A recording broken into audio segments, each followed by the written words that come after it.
Today, I am going to show you how to do foil and starch prep for these little tiny leaves.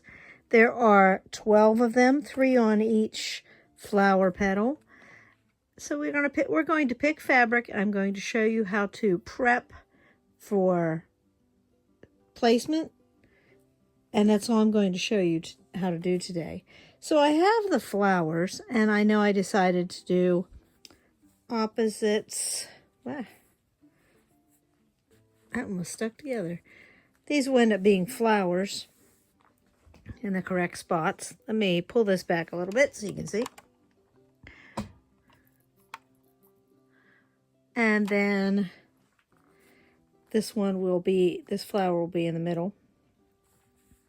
So 2 of them are near a flower and 1 is away on each side. I have a pile of green fabrics here.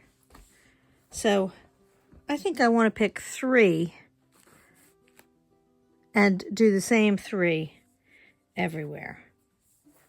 To help pick shapes, I love using this so you can see the fabrics. So if I take this one and I lay it on there, I could get different flower looks or different leaf looks.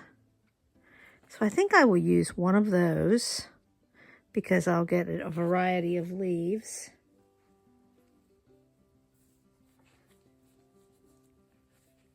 And I very much liked, since it's a small leaf, I liked this one too. I liked that one. Well, now I'm down to just 1 more. And if I'm rooting through my fabric here, I like that one a lot.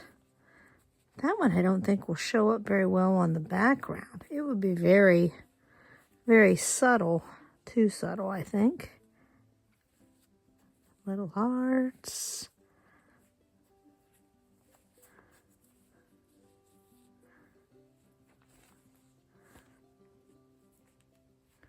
Ooh, that would be a very big pop of color. So I have my choice between this one or this one. Let's see. There's the little one. That could almost be, oh, I like this one better. So there I have my 3 fabrics that I'm going to use. Because there is starch involved in this technique, spray a little in the lid.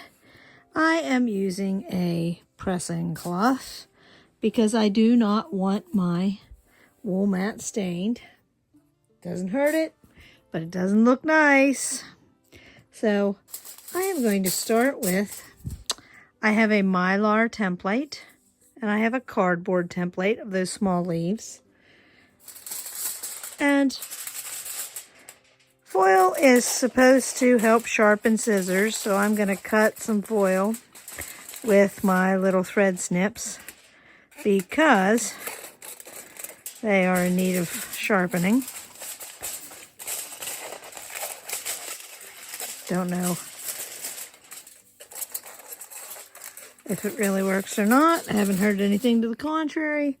So I'm going to, because I have 2 pieces, I'm going to just use 2 pieces. I think that I will do this one first.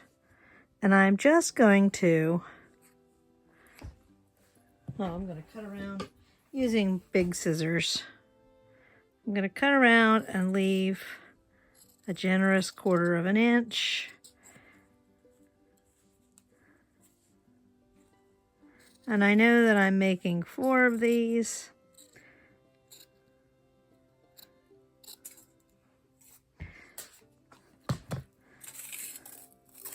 I am laying my foil down. Oops, I have it backwards. It won't do to have my shape or my finished edge turned in. And because I'm using starch, I'm doing the same technique as I did before. I'm putting starch around. Now, you don't, the technique that did this before, I used my, you don't have it, I don't think you have as much control. But this technique works pretty well. As you can see, I'm just crumpling up the edge so that I have a place I can iron, and it irons it. Now, I do warn you, don't burn your fingers. You can hear it sizzling. Well, maybe you can't, but I can. I can hear it sizzling away inside the foil. So you need to be careful not to burn yourself. And you do need a little bit of cooling time. Put the iron away. Cool, cool, cool. And open it up. It's not dry yet. So I need to give it a little more of a press. But you see how the foil helps turn it up some.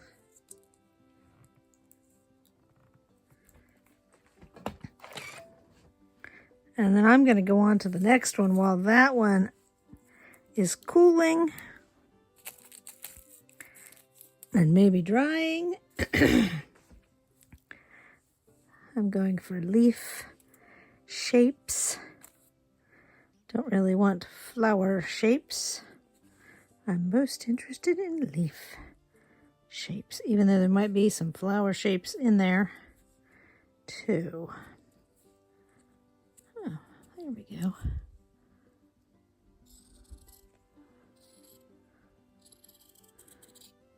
Now, the person that demonstrated this in a class that I was in, they were slick.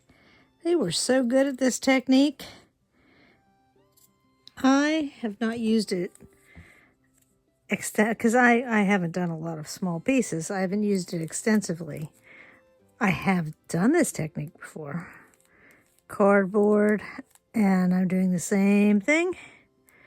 A little bit of, and then I'm just folding it up along the edge. Remember, you don't need to worry about those points. Matter of fact, you could probably fold it flatter than I did the first time and get a better result.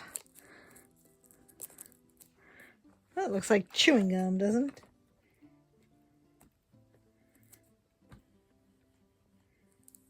Well, the foil looks nice.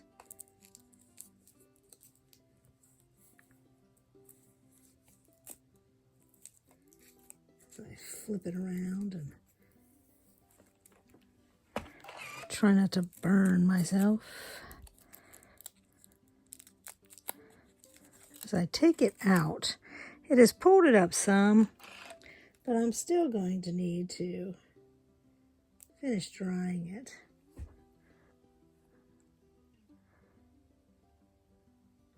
And the Mylar held up.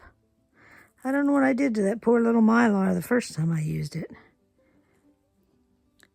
But it did help to use the foil. Like I said, those points, they're going to be taken care of as you applique, so you don't need to worry about them so much. But there it is, a leaf, ready to go, ready to be put on in one of those spots on the pattern. And it has that, the cut shape, fussy cut shape. Let me unwrap the other one. We'll see how it did. Doing it on both sides with cardboard.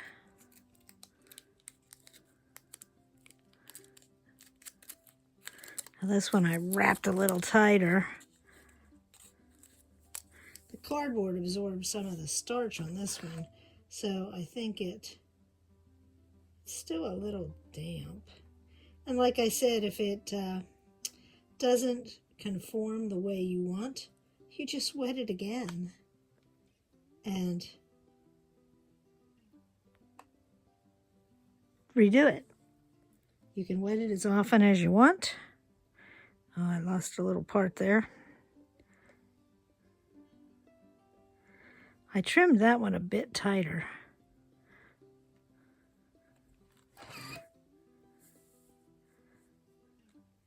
Oops. Lay it down.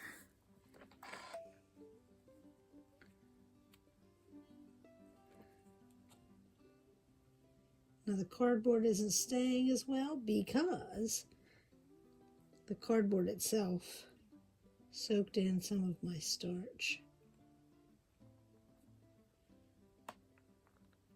So there's another way you can use starch. Like I said, you might have to unwrap it.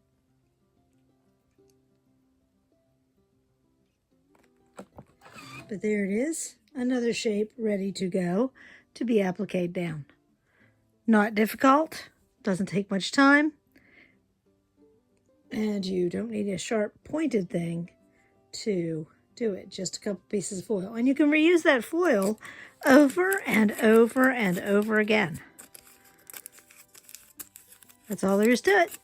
See you on Wednesday for Build-A-Block